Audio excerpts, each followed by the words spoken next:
the Filipino community is strong in your area, or Oh, that's why there's like a need, like this strong need for me to like connect, So, for the longest time, I've just been thinking, um, just being sad over here, like I'm the only Filipino here, like it's so lonely. And then Oh, it made me think, like, what's stopping me? Like the internet's a thing, so here we are. It's like let me just make friends yeah. over the internet and talk to them.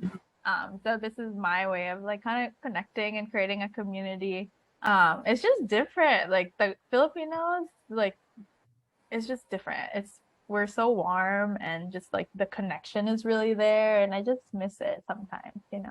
Yeah, don't you? It's like that's something that I really, really miss. I always tell Francis, it's like being born in the Philippines, and then coming here, Hmm. you feel the difference. Like there's a big difference in like community wise, Hmm. even though it's so different because over there where I grew up, I grew up around family, Yeah. yeah, where I grew up in the province, so it's like everybody knows everybody, so everybody knows mm, everybody's business. But it's also like you will not feel like you're on your own because you Hmm. have community, and sometimes it kind of feels like, oh man, I miss that, I Yeah. wish that here, so like you're like trying to kind of build the same kind of relationship Hmm. being here in the US, but that is like not the same because everybody's just doing their own thing, which is like, it's kind of sad. Yeah, it's very I was just realizing the difference recently when I was in the Philippines.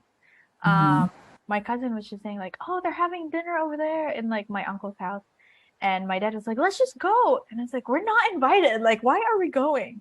And he was like, "We're in the Philippines. You can just go to your uncle's house. You can go to your neighbor's house. You can go eat over there. Like, do whatever you want."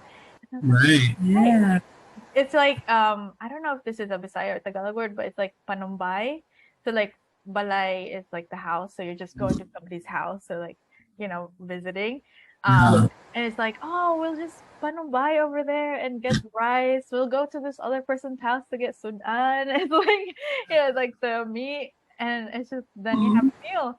But it's like, oh right, I forgot that's like a big thing. Over here, you have to like schedule to see your friends. It's like, are you free on Tuesday? And then you'll go over there. So different. You can't just yeah, walk into someone else's house. yeah. Like where I grew up, we left our house like the doors open, so like Yeah.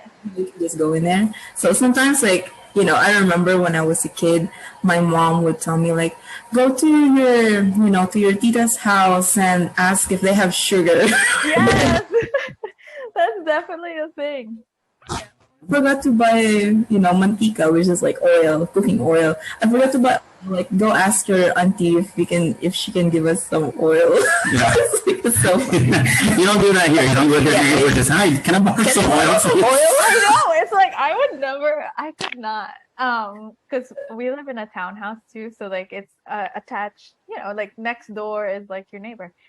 I can't see myself like going over there and knocking, like, do you have, food? Can I just eat your rice today? Um, and God. another thing that I just realized about like Filipino panumbay, like, visiting your neighbor is that there's always food on the table. And it's like, how are food not going bad there? Like, it's just, just like food on the, like, I loved it. I remember going to my aunt's house and I just go to her kitchen and like eat right away. There's always food on the like lazy Susan, and I just eat whatever.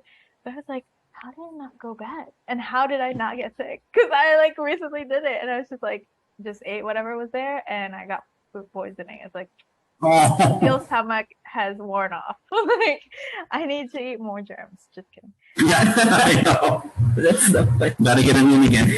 Yeah, it's like the Filipino iron stomach. I was looking at all the street foods and I was like, oh, I want to eat all of this, but then I know like I would get sick because my stomach is not used to it anymore. But yeah, I was trying my best. I know that's gonna be something you have to. Yeah. It's an acquired stomach, the iron Yeah. stomach. Yeah. What's your favorite um street food that you're craving or excited to try again when you go there? Oh, Me, so there's this fish in Zambales. So I grew up in Zambales, and there's this fish that I always loved eating. Growing Yeah. up, my mom would like grill it outside, and it would just smell like fish, but it's just so good. It's called tarian. Have you heard? Ah, I haven't had that, but I love learning it. Yeah, so it's called tarian, and I've been trying to look for one here, just couldn't find any. Oh So man. yeah, when I went back in the Philippines back in 2019, I that was was the able to last eat time. some. That was the last time. Oh.